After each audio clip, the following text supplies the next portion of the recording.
Ya tinggal nunggu ada penawaran cawapresnya Pak Anies. Gitu ya Mas. Ya. Biar lengkap ya Mas. Biar lengkap. Iya. Ya, jadi saya dengar Mas Gibran, tapi kita itu hanya bisa membicarakan nama-nama yang secara konstitusi memang boleh jadi cawapres. Nah, konstitusinya mengatakan bahwa untuk menjadi cawapres harus berusia di atas 40 tahun. Jadi rasanya menjadi salah untuk membahas nama-nama yang tidak sesuai kriteria konstitusi. Ya kan? Jangan sampai kita ini unkonstitusional. Konsultan saya siapa? Siapa? Oh, nggak tahu ya. Semua orang menanyakan itu. Punya konsultan politik atau enggak? Bukan punya atau enggak siapa, nggak tahu ya, nggak ada yang tahu ya. Enggak, kenapa? Nggak, banyak yang menanyakan soalnya. Ya iya, kenapa? Sekarang ya aku tanya.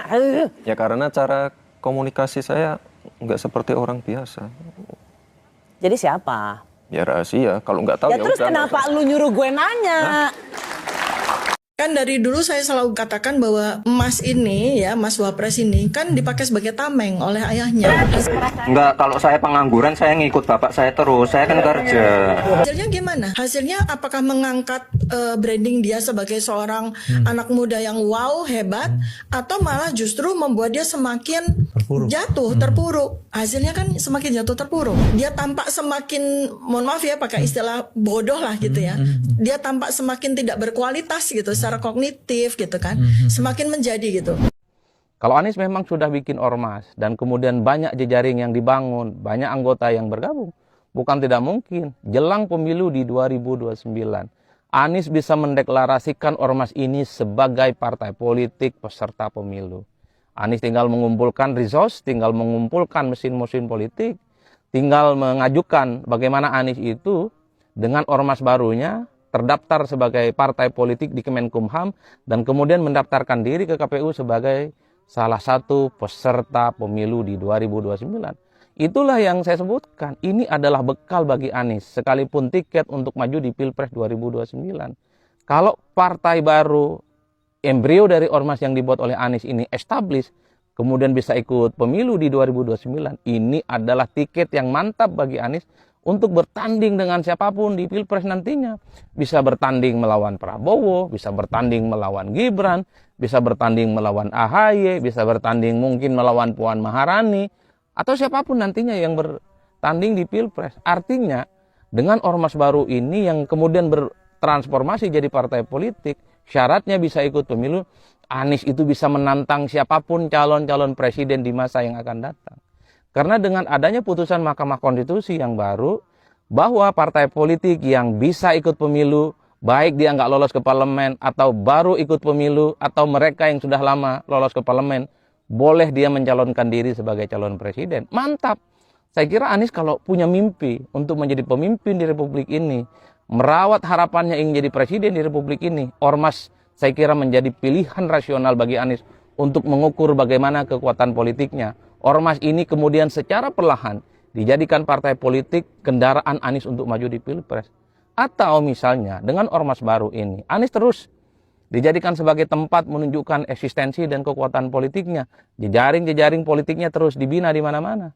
Dan ini tentu bisa sebagai bergen kepada partai politik yang tidak punya figur di Pilpres sebagai pintu bagi Anies untuk mendapatkan dukungan dari partai.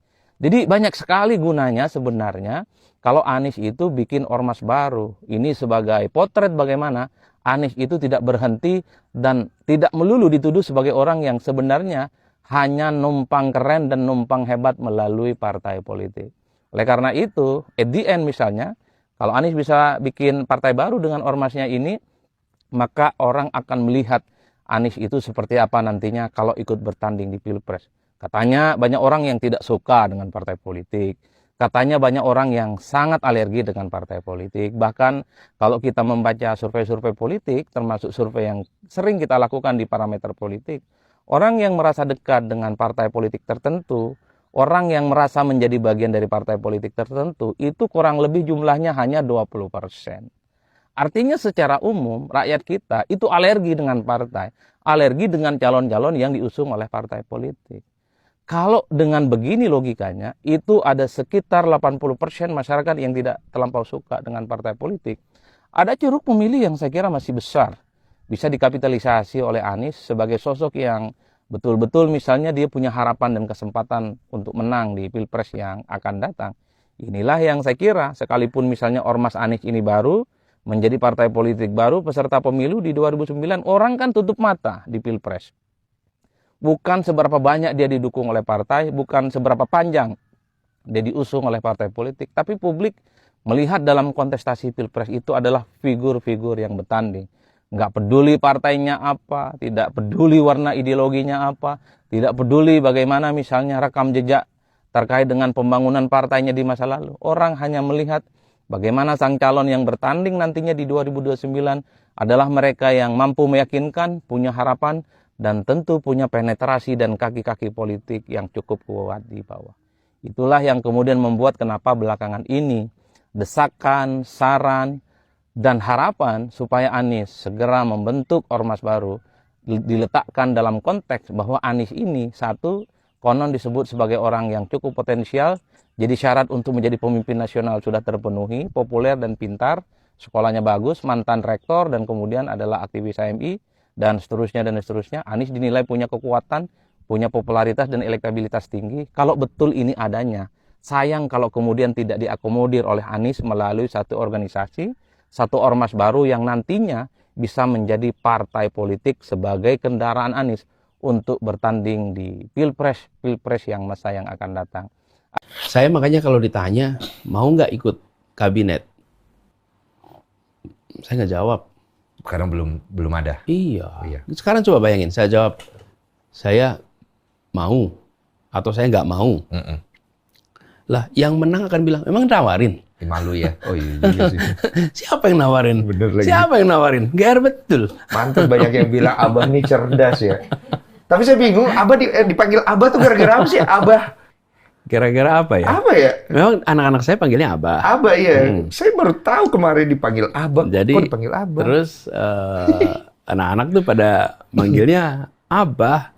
Jadi waktu itu kalau tidak salah Tia, anak saya, dalam satu podcast ditanya, Tia kalau panggil Abah apa? Tia. Abah. Tia si cantik itu. Anaknya cantik, Pak. Maksud- Demi Allah, saya Makasih. ngeliat anaknya cantik, Pak. Iya. Makasih. Nah, Iya. terus boleh nggak yang lain manggil Abah? Boleh, kata dia. Oh, Terus jadi semua manggil semua Abah. manggil Abah. Iya, Jadi begitulah. iya, Jadi makanya saya bilang kalau itu boleh panggil Abah. Jadi saya kemana-mana. Yang lucu nih. Ada kakek-kakek panggil saya, Abah apa kabar? Kebalik gimana? Dia Harusnya lebih saya tua. panggil dia Abah gitu kan. Dia lebih tua. Jadi Oke. rupanya dia di rumahnya ngomongnya Abah, nggak nyebut nama Anies. Iya. Jadi ketika ketemu keluarnya itu. Itu awal mulanya ya dipanggil Abah ya. Tapi oke juga sih panggilan akrab, Iyalah, panggilan oke. sayang gitu. Sekarang kita mau bahas ini Pak, mengenai pertanyaan-pertanyaan netizen dan beberapa rumor dan isu yang ada di luar. Dengar-dengar ini isunya dari data yang masih belum pasti. Katanya untuk DKI 1 ya ada beberapa artis yang kayaknya ikut terjun untuk menjadi bagian dari itu sebagai wakil atau mungkin wakil kayaknya Pak. Bapak udah dengar belum? Belum. Pak. Siapa tuh? Aduh, jangan saya sebut dong, Pak. Loh, terus Nanti saya gimana? salah. Karena ini kan baru isu ya. Seperti tadi dibilang Bapak sama Ahok kan baru isu. Karena Ya. mungkin orang berasumsi ketika Bapak sama Ahok itu akan wow banget gitu. Karena Bapak dengan kinerja Bapak, Ahok dengan kinerjanya kan mungkin kalau dijadikan satu pasang gitu kan cakep gitu ya. Tadinya kan berseberangan Seru ya? gitu. Tapi kira-kira, saya mau ke situ dulu dong. Pak, kira-kira tidak ada baperan nggak nih Pak? Maaf ya, saya menggunakan kata itu ketika Bapak sama Ahok kalau kemudian ke depannya bisa terjadi. Bukan soal terjadinya apa enggak. Kalau itunya kan saya belum putusin ya. Belum Tapi putusin. soal antar kita dan lain-lain. Enggak lah. Wong kemarin aja selesai Pilpres sudah selesai. Sudah Hormati selesai. Oke. Jadi tidak ada yang namanya baper dan lain udah lewat lah.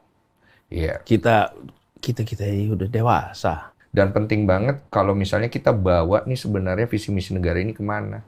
Karena kita tahu lah Pak, sistemnya, jalurnya, udah rahasia umum, orang banyak.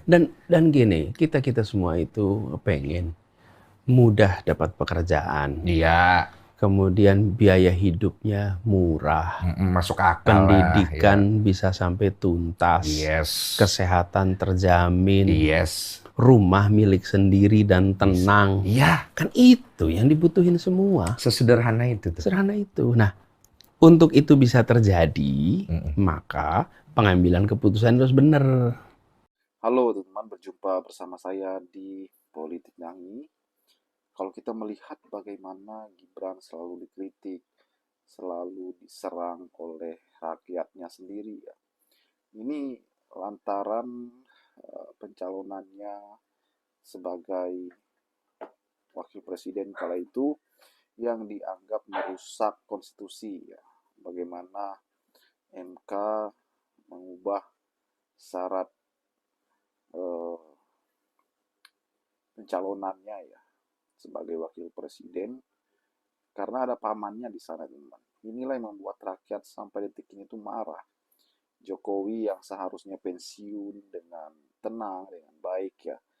Namun legasinya hancur lantaran di ujung masa jabatannya beliau mengizinkan Gibran untuk maju sebagai wakil presiden Prabowo Subianto.